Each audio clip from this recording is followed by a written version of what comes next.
Welcome to the podcast. Today, we're going to be diving deep into a question that, while seemingly obvious, often gets overlooked in the hustle and bustle of daily life. What are we making money for? If you're new here, welcome. This podcast is where I share valuable insights on personal finance management and life lessons I've gleaned along the way. Now, let's jump right into our topic. Making money seems almost automatic, a default setting for adulthood. Everyone grows up, finds a job, and earns a living. It's so ingrained in our societal fabric that the question of its purpose rarely crosses our minds. We simply accept that making money is what we're supposed to do. But I want to challenge that assumption. I believe that understanding the why behind our money-making endeavors is crucial for a fulfilling life. Through this episode, I hope to shed light on this fundamental question and inspire you to explore your own motivations for making money. To unravel the true purpose of money, let's first address a more fundamental question. What are we here for? What is the ultimate goal of our existence? In my previous podcast episode, which I believe was number 15, I delved into this profound topic. My belief is that we are here to find happiness. And I'm not just talking about fleeting moments of pleasure or romantic bliss. I'm talking about a deep and enduring sense of fulfillment that permeates every aspect of our lives. I've identified 3 levels of happiness that we strive for throughout our lives. Let's explore them one by one.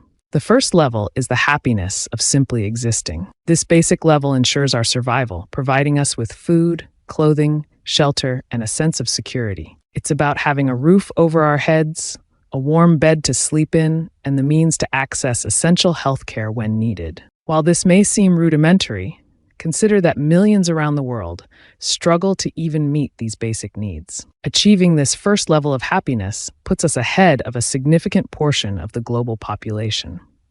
The second level builds upon the foundation of existence and focuses on personal happiness.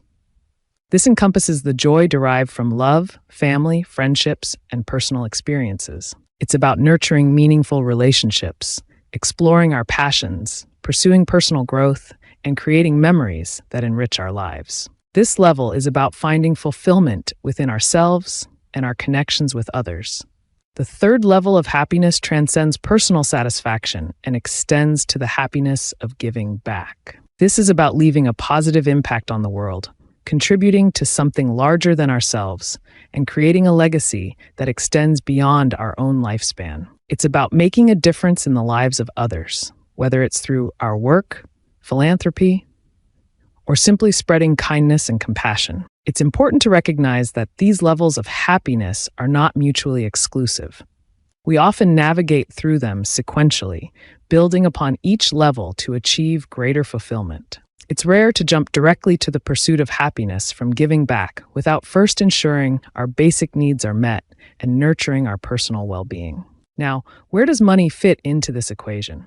While it's possible to experience certain aspects of happiness without financial resources, money often serves as a powerful tool that can significantly enhance our ability to reach our goals. It can help us secure basic necessities, create opportunities for personal growth and experiences, and empower us to make a difference in the world. Let's address another question. What is money? Many people assign a multitude of meanings to money, including both positive and negative connotations. Some view it as a symbol of success, freedom, or security. Others associate it with greed, corruption, or inequality. To me, money is simply a tool for exchanging value. More specifically, it acts as a reflection of the value that we bring to our surroundings. The more value we generate for others, the more money we tend to receive in return. Let's consider a few examples to illustrate this point. If you drive a taxi, you're providing the value of transporting people from one location to another. In exchange for this service, you receive a certain amount of money. Now, if you pilot an airplane, you're transporting hundreds of people across vast distances at a much faster speed. The value you generate is amplified, and therefore your compensation is also higher. The complexity of operating a taxi versus an airplane is not the primary factor determining your earnings. It's about the value you create for those who benefit from your service. This applies to all professions. The amount of money we earn is a reflection of the value we provide to others. This brings me to a crucial point that many people tend to forget. Money does not represent the effort we exert. It's not a measure of how hard we work or how much energy we expend. It's a reflection of the value we deliver. For instance, an artist may pour their heart and soul into creating a masterpiece, spending countless hours perfecting every brushstroke. However, if their artwork fails to resonate with potential buyers and doesn't generate any value for them, the artist won't earn any money, despite their immense effort and passion.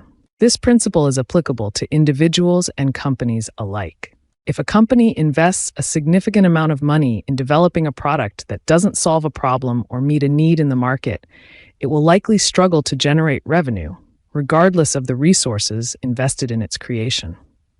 This brings us to a key takeaway regarding how to make money. Instead of focusing solely on the effort or energy we invest, we should prioritize creating value for others. Before embarking on any endeavor, it's essential to ask, what value will this bring to others? For those of you working in companies, before demanding a raise, consider how you can contribute more value to your organization. Can you enhance your skills, improve efficiency, or take on additional responsibilities that will positively impact the company's bottom line? When you consistently deliver exceeding expectations, you can confidently discuss a salary increase that aligns with the value you provide. Any company with a long-term vision understands the importance of fairly compensating valuable employees. If they undervalue and underpay their talent, they risk losing them to competitors who are willing to recognize and reward their contributions. From the perspective of companies, this principle holds true as well. When negotiating employment contracts, instead of engaging in elaborate negotiations to lower salaries, invest time in understanding the value each employee can bring to the company. If an employee can generate $50,000 in value for the company, there's no reason to limit their salary to $35,000. Conversely, if an employee brings in $500,000 in value, offering them a $350,000 salary is a worthwhile investment. For a long time, I've operated based on a principle that may seem unusual to some. If a company I work for is forced to overpay me for the value I create, I will proactively initiate a conversation and, if necessary, resign from my position. It's not about being altruistic or noble. It's a practical approach based on a long-term perspective. If I stay in an environment where I am being overcompensated, it's likely that I'm not maximizing my potential or contributing the maximum value I'm capable of. Furthermore, by staying in such a position, I am potentially blocking someone else who could generate more value for the company and consequently earn a higher salary. This creates an imbalance in the exchange of value, ultimately hindering both my own growth and the company's progress. Instead, I strive to find environments where I can continuously challenge myself, learn, and contribute value at a higher level.